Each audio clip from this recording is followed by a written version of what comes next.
Hey, everybody, and welcome back to another episode of Turbonomic's #1 podcast, the Gregg and Joe Turbo Show. I'm your host, Joe, joined as always by the always festive and jolly Mr. Greg Minicello.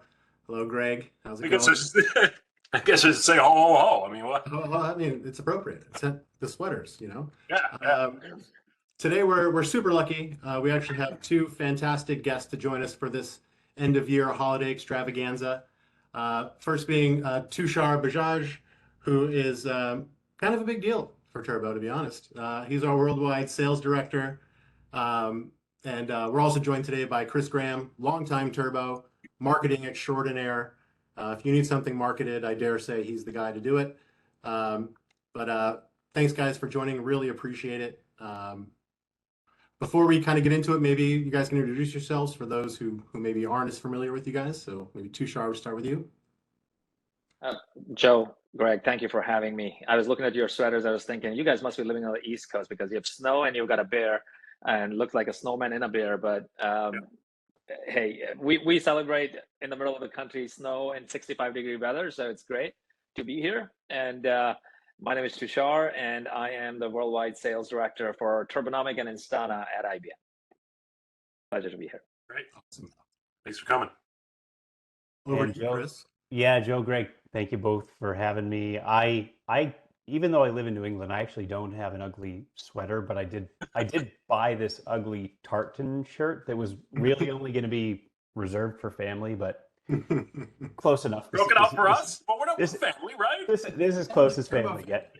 Turbo family. And yeah, like you guys said, I work in marketing. I'm the worldwide demand strategy leader for Turbonomic and have been with Turbonomic through the IBM acquisition. I was at VM Turbo when we were called that, and so I've seen. Oh, Greg winced when I said that. Some years. I've seen us go through a lot of transformation and change, and 23 into 24. There's more transformation and more change just around the corner. So it's really exciting to be here and talk with you guys about what's coming. Awesome. Happy to have you guys. And I will say, Tushar, I live in Central Florida, so I actually have the air conditioner on because I'm dying in this sweater right now. It's hot. It's too hot for this. It's cold down here. I'm in New York. It's not hot. Yeah, it is still shorts and flip-flop weather in Florida.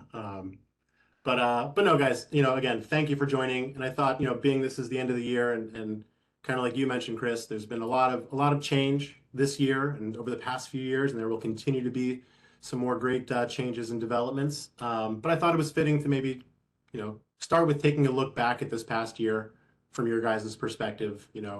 Obviously, we've become much more ingrained and sort of part of the IBM ecosystem this year more than any year before. And so maybe we can just kind of start with that. I mean, how has this last year been for you guys? What are maybe some key takeaways? Anything stand out to you guys in particular?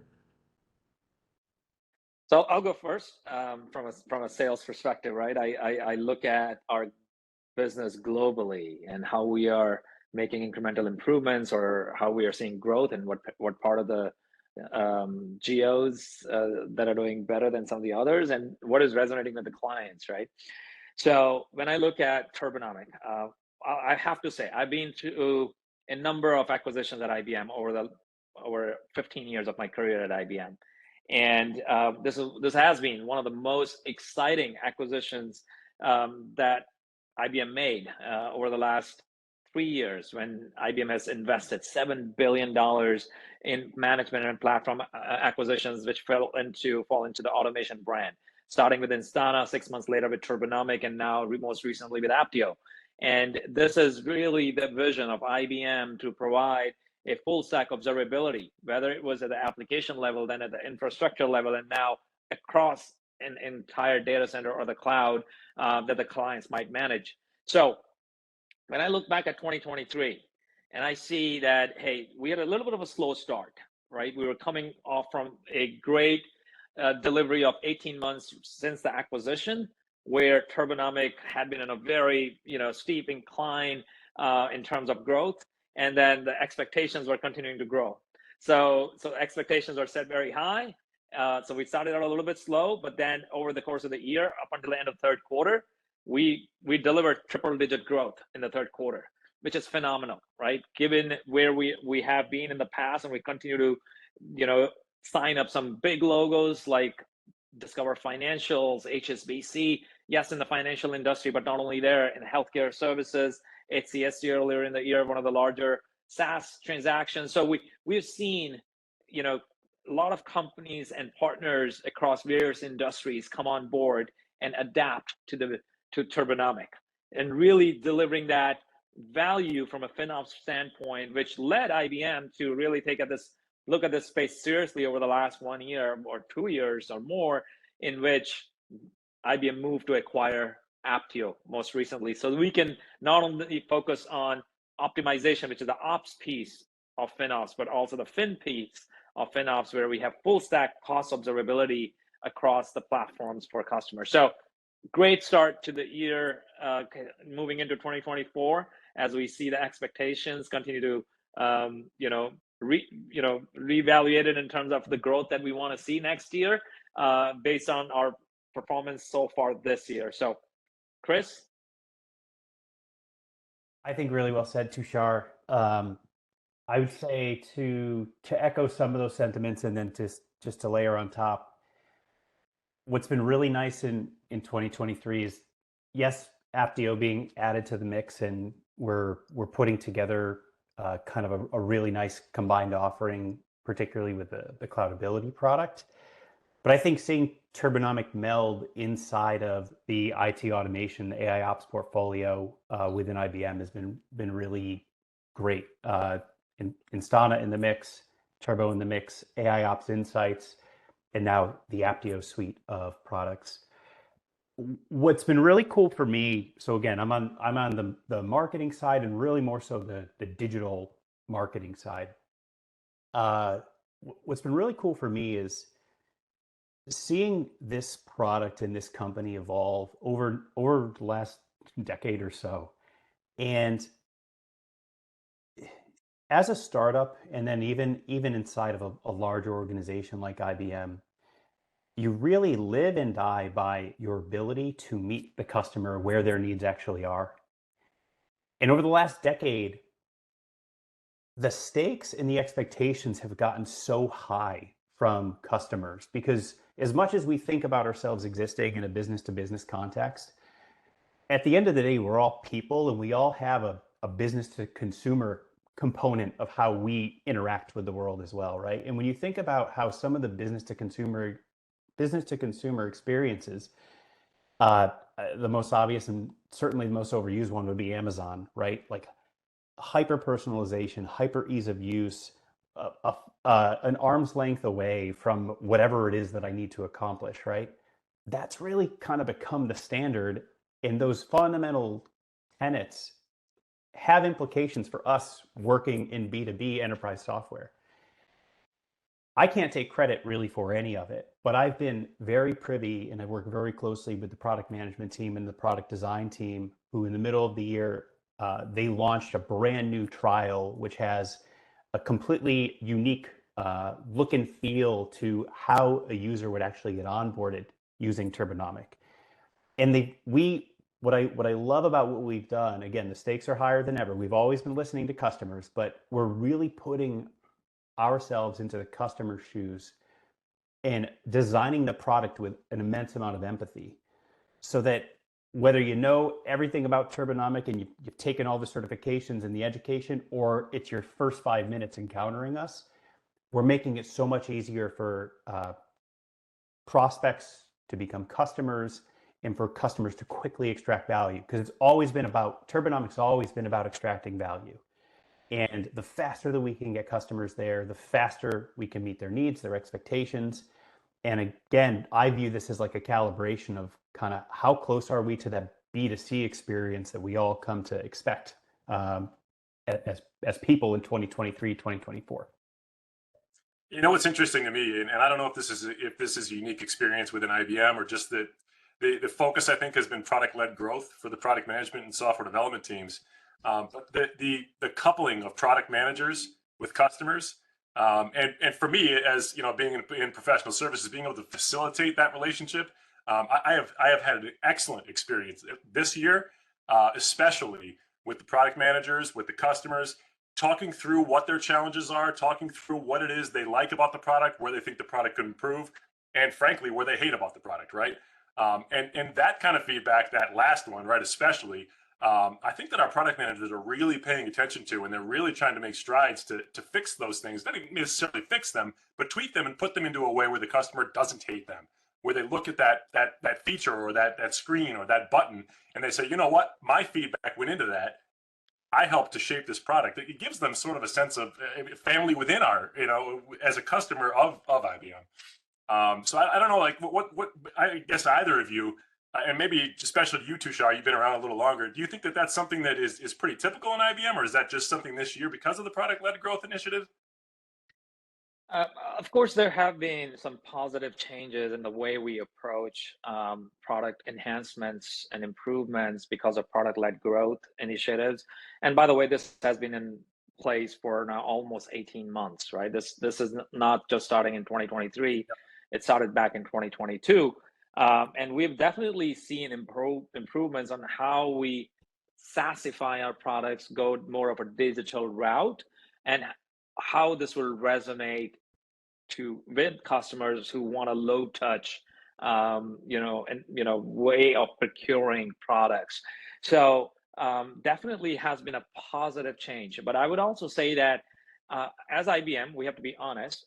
This is a new arena for us, right? We've never sold products from a PLG perspective in the past. We have never being the first one to get on the SaaS bandwagon, right? IBM is trying to change that culture. It's trying to change how we go to market, and putting where it's putting money where its mouth is. It's by incentivizing our sales force to go sell more SaaS rather than just on-prem solutions. So it's a combination of cultural change, product strategy, go to market, and then productization of how we bring new solutions and new innovative functions and features from a cloud first standpoint rather than an OTC, right? So that has been the change for sure. Yeah, I mean, I think you both have kind of said this too. Ultimately, we do all of this because our main focus is, how can we deliver the most value to all of our customers? And I think, this year has been amazing for that, specific to the actual platform itself, in terms of, taking that customer feedback, new features, new functionalities, new ways for customers to realize, not just quick value, but long-term value, value that they can operationalize and sort of, and use across the organization. Have there been any specific customer wins? We don't have to use any customer names if we don't want to, but anything that comes to mind? I know, Greg, you work with tons of customers. Tushar, you're on meetings with customers all day long. So anything that comes to mind for any of you guys that are worth mentioning is a kind of a feather in the cap, I guess? Yeah. Look, there, as I mentioned briefly earlier, there are a number of customers, right? We've signed over 200 new customers this year alone for Turbonomic.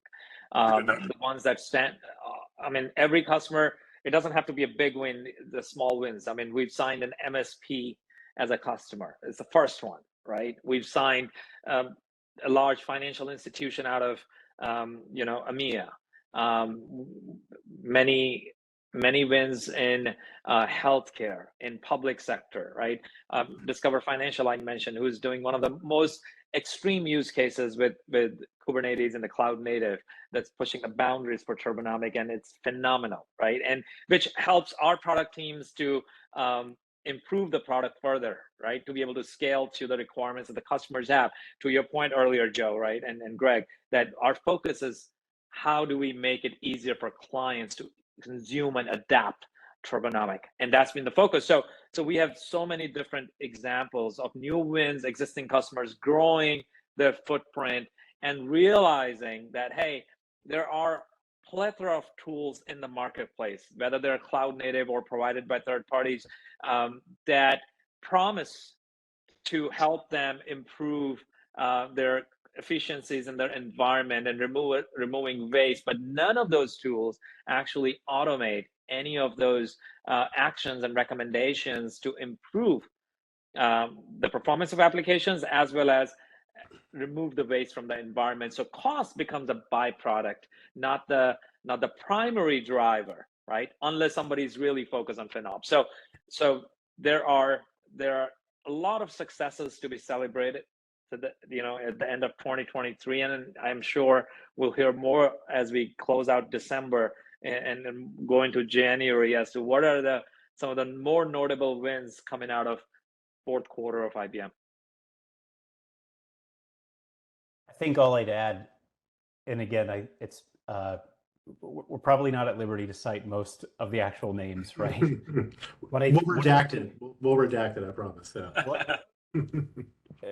Tushar rattled off a whole bunch of industry verticals, and one of the wins that comes to mind.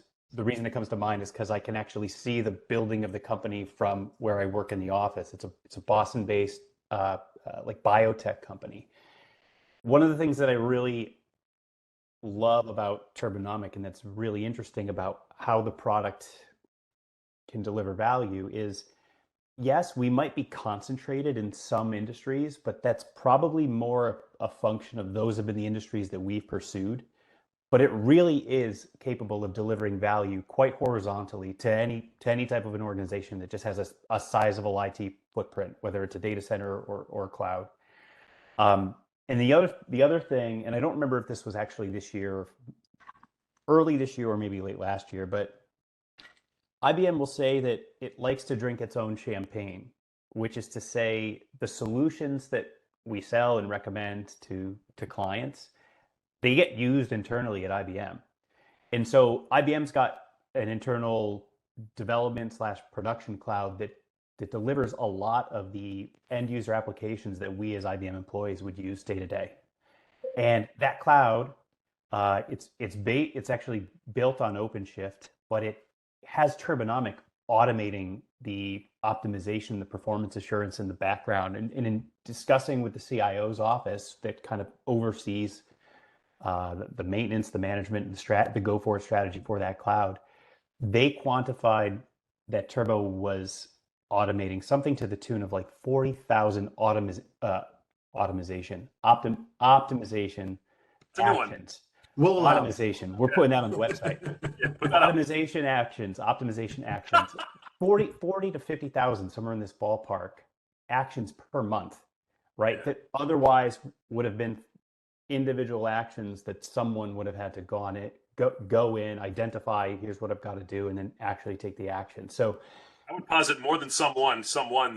An entire legion of admins, right? So just seeing that, right, and knowing that what we're doing, what we're trying to bring to market, actually really is amazing what it's capable of doing. It's a very fulfilling thing. It's interesting, actually. I think Office of CIO might be one of the largest deployments of OpenShift anywhere. We actually had Anson McCook on a few episodes back to walk us through exactly that, because it is quite impressive, right? And we really are, drinking our own champagne, like you said. So it's great to see. One thing you mentioned, Chris, too, is it's really about, I guess, meeting customers where they are, right? And I think it's a simple statement, but a very true one. And so I guess along those lines, and this is a question for everyone here, but what are customers, or what have customers been asking for this year, right? What have sort of the trends been that you guys have seen that you think will kind of carry us into next year? There's probably some pretty obvious ones, but I am curious to get your guys' opinion on that.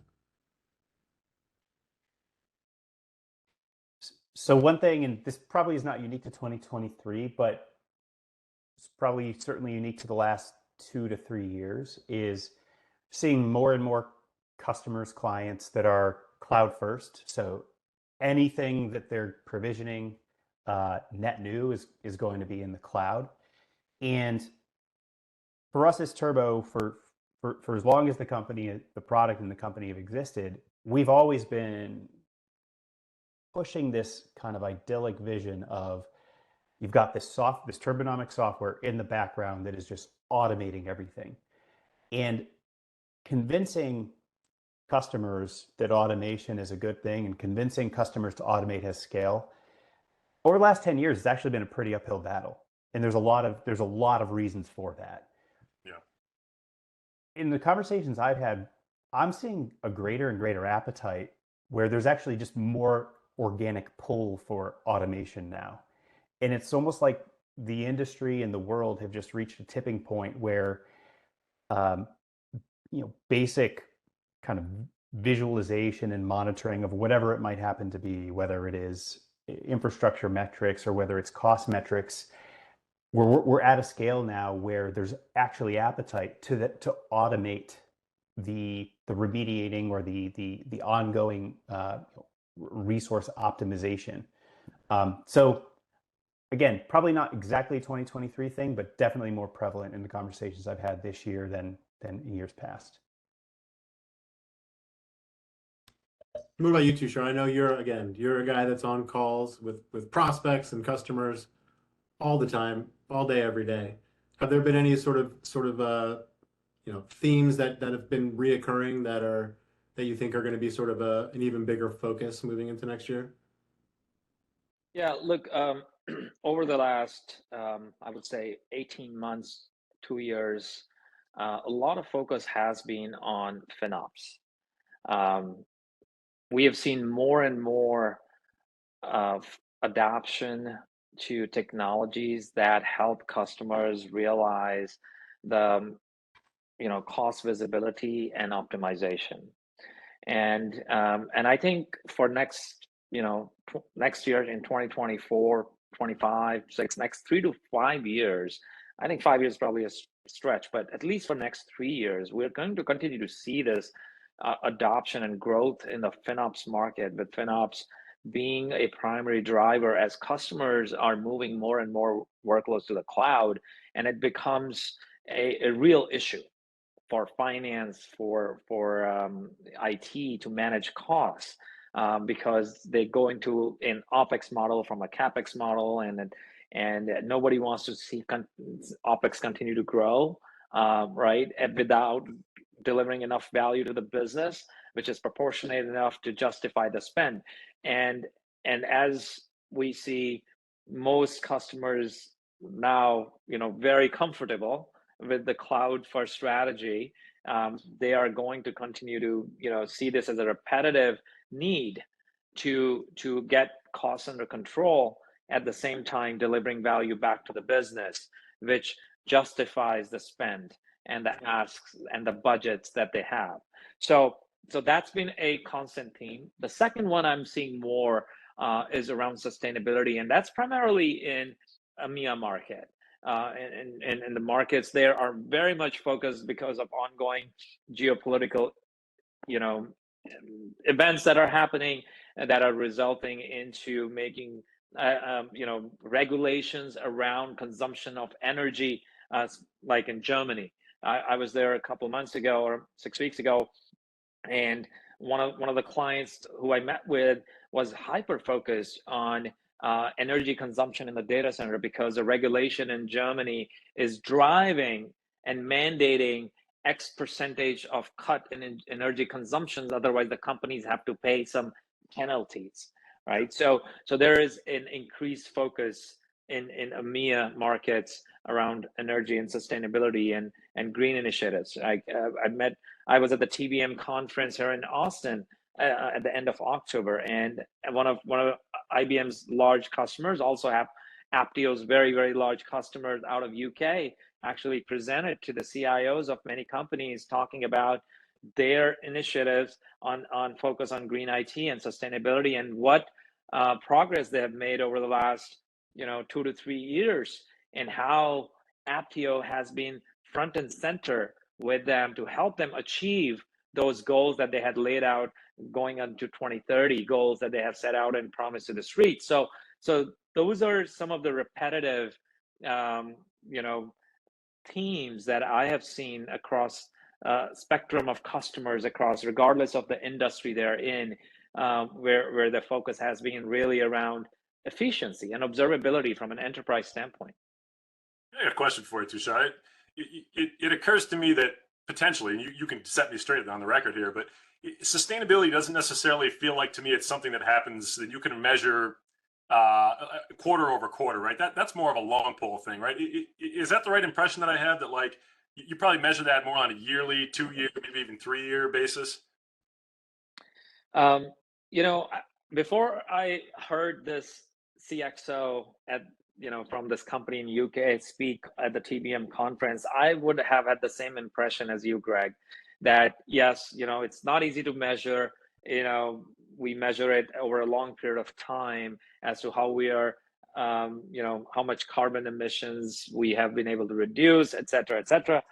But the CSOs, the chief sustainability officers, they are tasked to report the improvements quarter over quarter within the company. So it's a very different, but again, this one particular example that I'm referring to is a very advanced in terms of how they measure the impact on the climate, from the data center perspective, from supply chain perspective, transportation and delivery of service, and buildings and everything, right? So, and data centers. So they bring together all those data sets and points, and they aggregate it, and then they're able to evaluate their improvement, from a previous quarter or 2 quarters ago as to where they are. So I think it depends on the maturity of an organization as to whether they are in a position to report on it on a quarterly basis to the executive leadership team,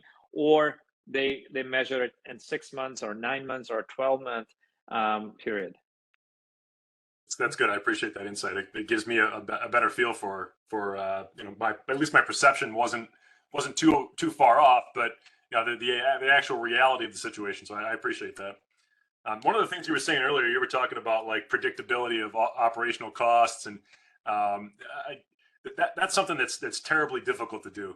And the other thing that we've visited on this podcast a number of times is not just spending the dollars, but spending the right dollars. Where are the right dollars? I guess the platforms that we've got, of course, for example, Turbonomic, is going to help you to find and spend those right dollars. Not necessarily just in performance or efficiency, but also maybe even give you some kind of a feel for app rationalization. Like, I've wrapped my head around this. I've pulled in my applications into Turbonomic, and I know, what is this thing? What is this application that is telling me I need to size up, by so many CPUs or so much gigabytes of memory, and what's that cost impact going to be? And oh, by the way, I didn't even know this application existed. What, should we invest that money into that platform? Is that something you're hearing from customers, that they're able to get those kind of insights from this platform, or not? Yeah, look, public cloud adoption is continuing to grow, as I mentioned earlier, right? Regardless of the size of the business, regardless of the industry a client might be in. But as a result, there has been this increase in this FinOps movement, right? Which really aims to bring that financial accountability to a level where it is consumption-based spending model for the cloud, and everybody wants that, right? So we see that phases, those FinOps practitioners, they might have matured beyond the cloud adoption, basic cost management, et cetera. But the future is all about control with efficiency, optimization, and driving that value for every dollar that's spent, right? And that is the crux of the need today, right? They need that additional support from a visibility standpoint, regardless of the platform they are on, regardless of the hyperscaler they're using. The clients need that additional control and support that is going to bring together the cost visibility and the optimization at the same time to deliver not only the goals that the FinOps capabilities provide, but also empowering them to better their cloud strategy, maintain that optimally resourced, high performance environment where they can run their cloud applications or cloud native applications, and then really bring that financial accountability to different parts of their business, different parts of within the organization, so they can deliver full stack optimization for the infrastructure and application teams, maximize their business outcomes, whether they're on private cloud, public cloud, Kubernetes, what have you, and really focus on, that unit economics, because that is where the companies today are moving towards, right? Am I able to measure the cost of issuing this loan to a consumer, right? From a process standpoint. In the past, IT only cared about, okay, it's my infrastructure, I manage my application, and this is my budget, and I run it this way. But now, because the companies are maturing more, understanding the cost, the visibility across their entire platform, the next phase is, can I understand the cost of a process within the business? And this is where I think the market is going to drive over the next 24 months to be able to get a little bit more granular in the cost of the processes that end up being in the hands of the consumer. Chris, I don't know if you have any different thought there. What it kind of invokes for me is the FinOps space and the FinOps market is going to evolve a lot over the next, like most analysts are kind of pegging it through 2028. That's kind of most of what I've read. That's where they'll put a number on it. And I'm not going to try to remember the number because I don't want to cite the wrong number. But what I think we also have to be mindful of as sellers, marketers, technologists is we can't underestimate the cultural shift that has to occur inside of the organizations that we're trying to help. Yeah. And like, I don't actually, we can try to shape that and we can try to influence it, but I actually think it's going to take on a life of its own. Think about how much effort it takes to change a process inside of an organization, like a large organization that you've worked at. This is probably a bad example, but it's just the one that's coming to mind right now. Like in a lot of organizations, marketing and sales don't often work very well together. And culturally, the preconditions that need to change in order for that to not be true, in order for marketing and sales to truly become two sides of the same coin, where marketing is adding value to sales appreciates the value, and you've got kind of a positive feedback loop. What these organizations that are trying to put FinOps into place need to coordinate. They need to coordinate across, IT and finance, but it's really development, operations, infrastructure, and finance. And in spite of the DevOps movement that took place over the last, call it last decade or so, those are still two groups that in a lot of organizations don't traditionally work very well together. Right.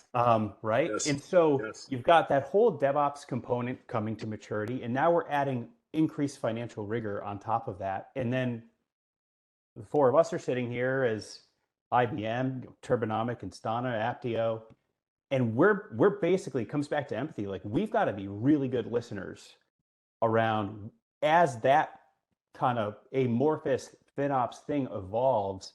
Are we hearing the requirements, and are we adjusting to the requirements? Because it's not like a fixed thing. We're not on a fixed line over the next 3 to 5 years.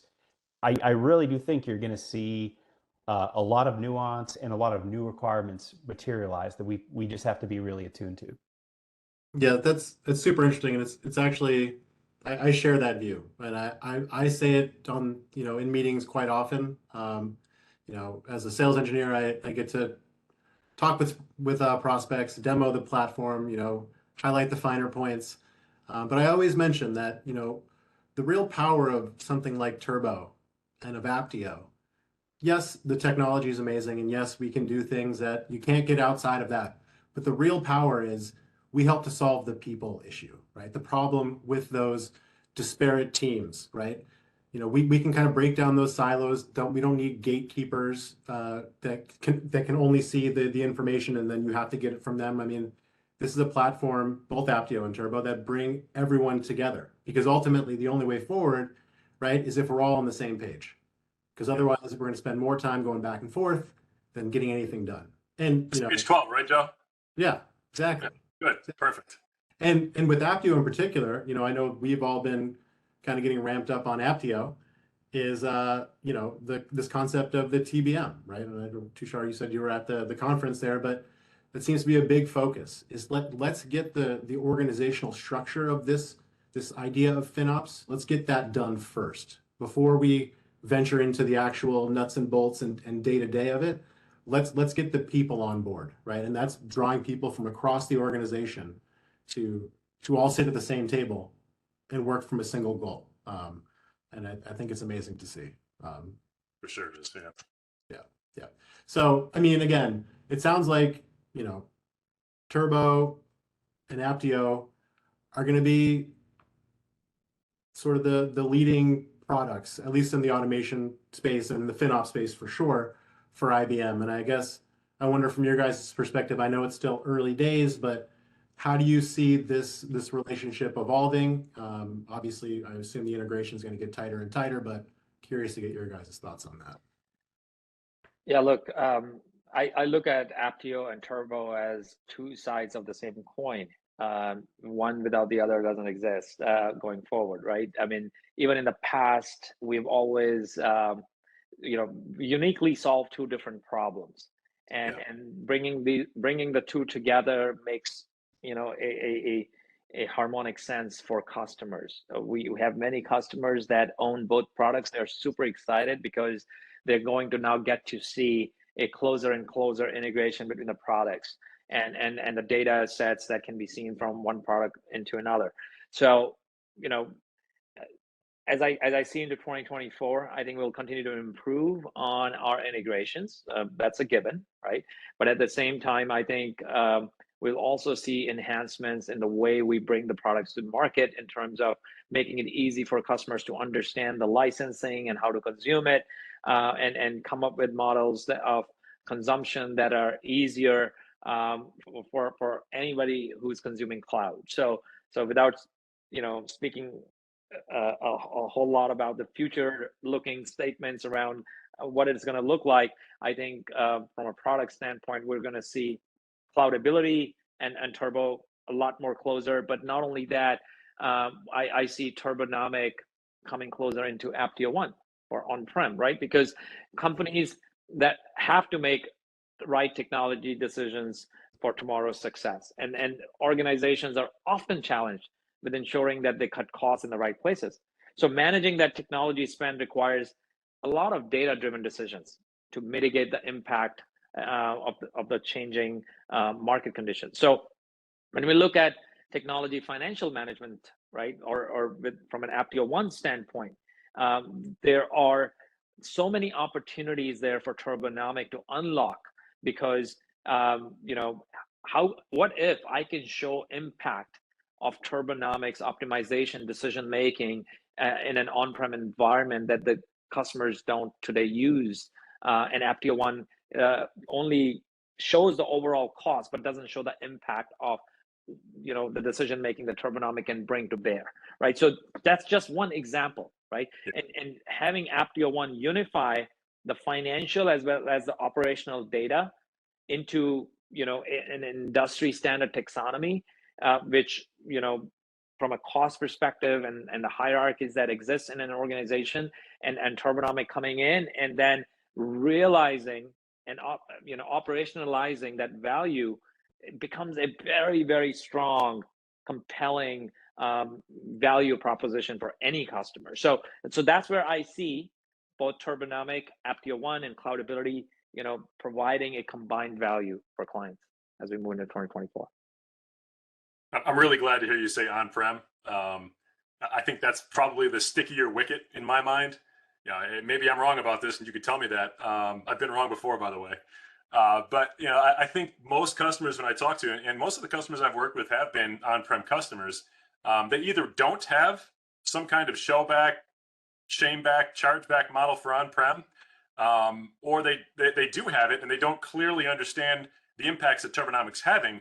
And in professional services, it becomes a challenge for me to try to come up with a model to show them the value that they're getting out of Turbonomic. And sometimes we have to get creative. And I'll just give you one example. I've got one specific customer, large financial institution, who buys their hardware for on-prem in a certain SKU, a certain BOM, that they've said this is our standard for what we're going to buy for a rack.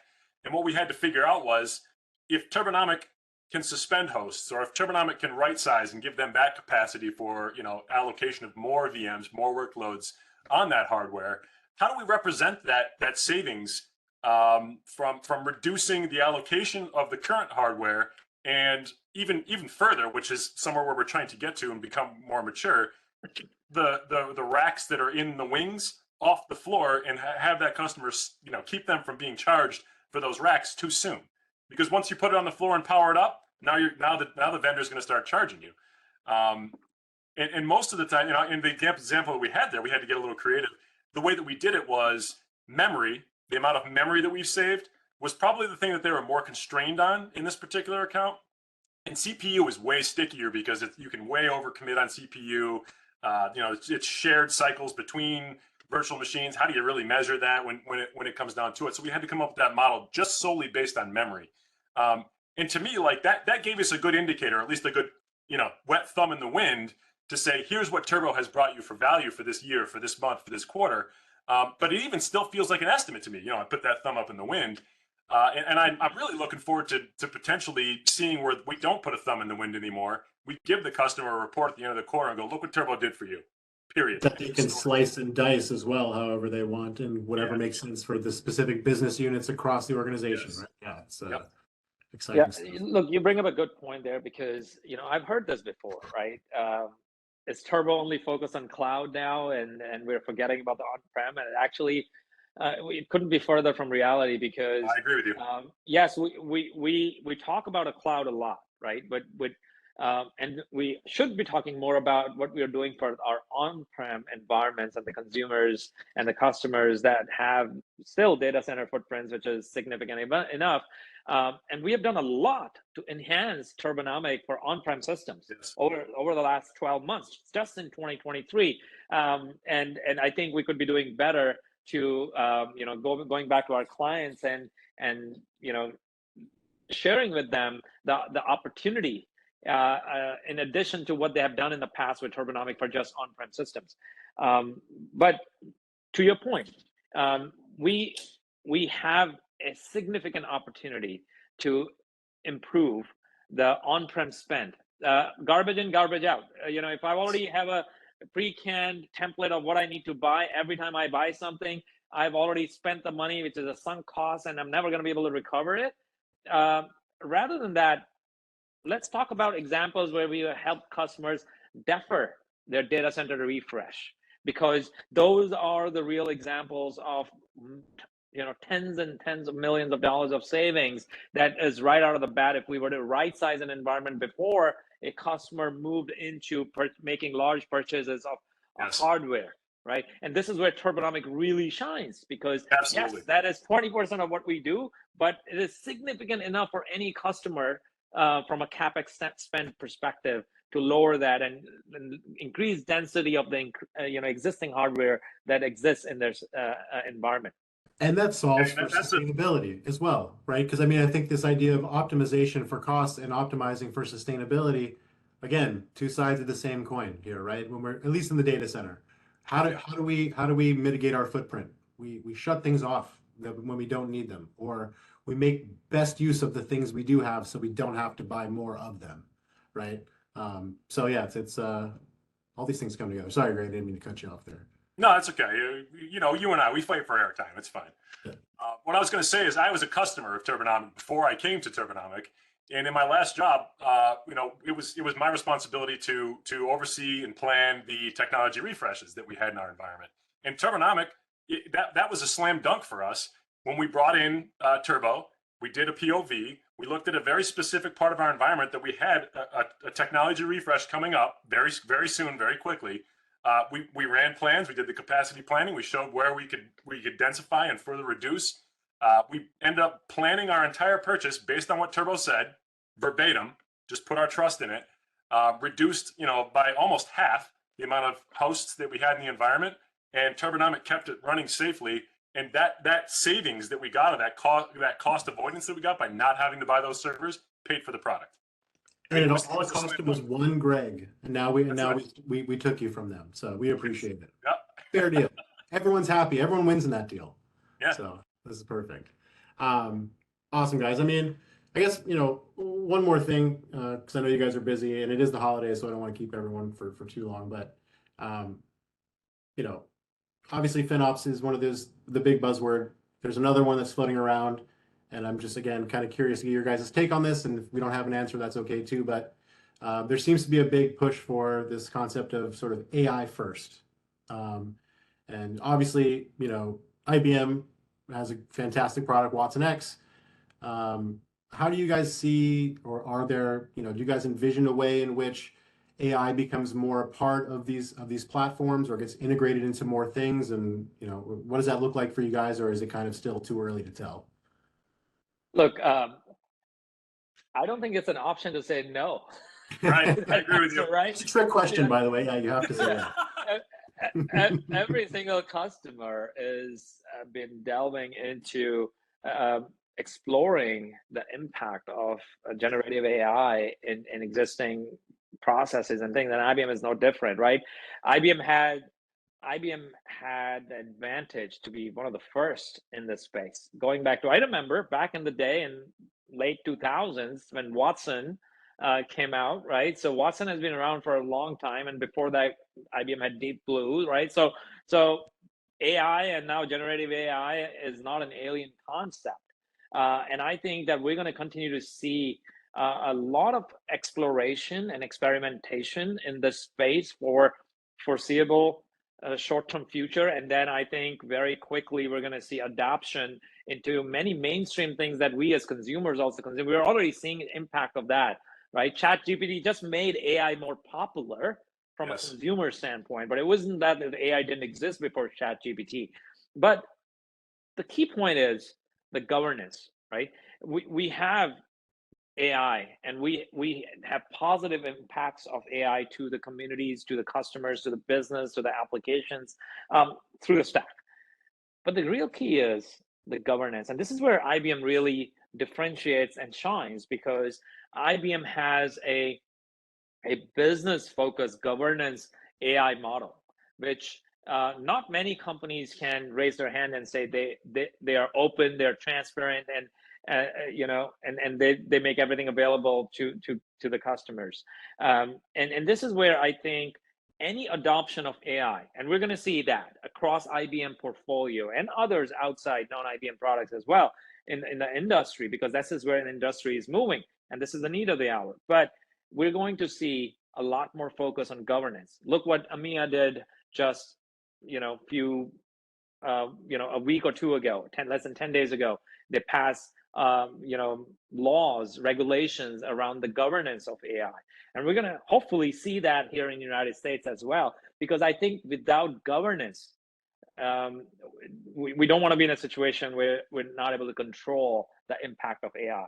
That's how Terminator started, Tushar. We're not playing that game, all right? No Skynet over here, man. That's exactly right.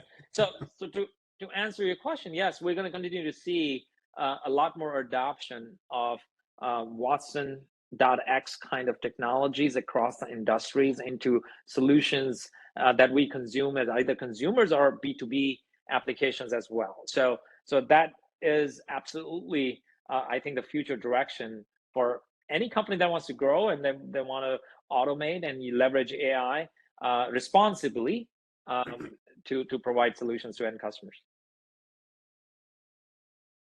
I don't want to offset or take too many words on top of what Tushar already said, because the governance piece is really what we're trying to drive home at IBM.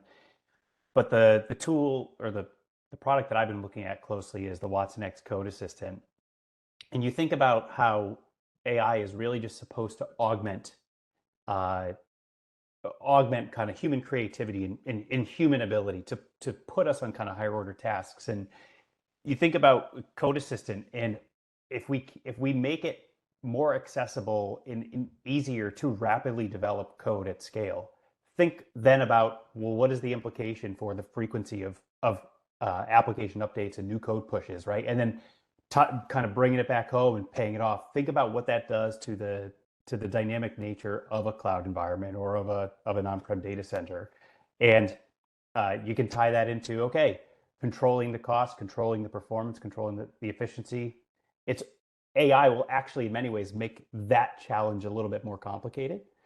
And I guess it's good for us sitting on Team Turbo, Team Apptio, Team Instana over here in IBM Automation. We are positioned well, and most importantly, I think, like we've all kind of said multiple times throughout this conversation, at the end of the day, our customers are going to continue to kind of reap the benefits of all the goodies that we have to offer. And I know I'm excited. I mean, this year kind of flew by. It's crazy. Yeah. I can't believe it's the end of 2023 and we're moving into 2024, but I'm ready and looking forward to it. But like I said, I know you guys are super busy. I do want to thank you guys so much for taking the time to chat with us. Happy holidays to you guys, to your families, to everyone. One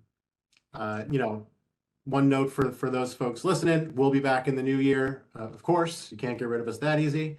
And if in the meantime you're looking for more great information on Turbonomic, on Instana, on Apptio, check out our community pages. Feel free to reach out to Gregg directly with any complaints, questions, comments. Just Gregg, though. Just put my phone number right in the bottom of the screen. Edit that. You haven't caught on to that yet? That's so weird. Okay. But no, guys, I really appreciate it. I mean, I guess before we go, anything else you'd like to say? We covered it. So, Gregg, thank you for having us. It was wonderful to chat. I didn't even realize we're top of the hour. It sneaks up on us. Very, very exciting times here at IBM, especially for those who are close to Turbonomic. We have a plethora of new things coming in the new year, and we couldn't be more excited for our customers to help them. Awesome. I'm delighted to be here. Also didn't pay attention how quickly the time was going. This would be a call to action for our customers and for our prospects. Keep challenging us, be very demanding, and be very specific in what it is that you need from us. And I'm very confident that this team will deliver. Well said. And thanks again for wearing that shirt, breaking it out for us today. Got it. I feel special. I appreciate it. But anyways, guys, thank you again so much. Happy holidays to everyone. And we'll see you on the next one. Thank you. Bye. Bye. Thank you.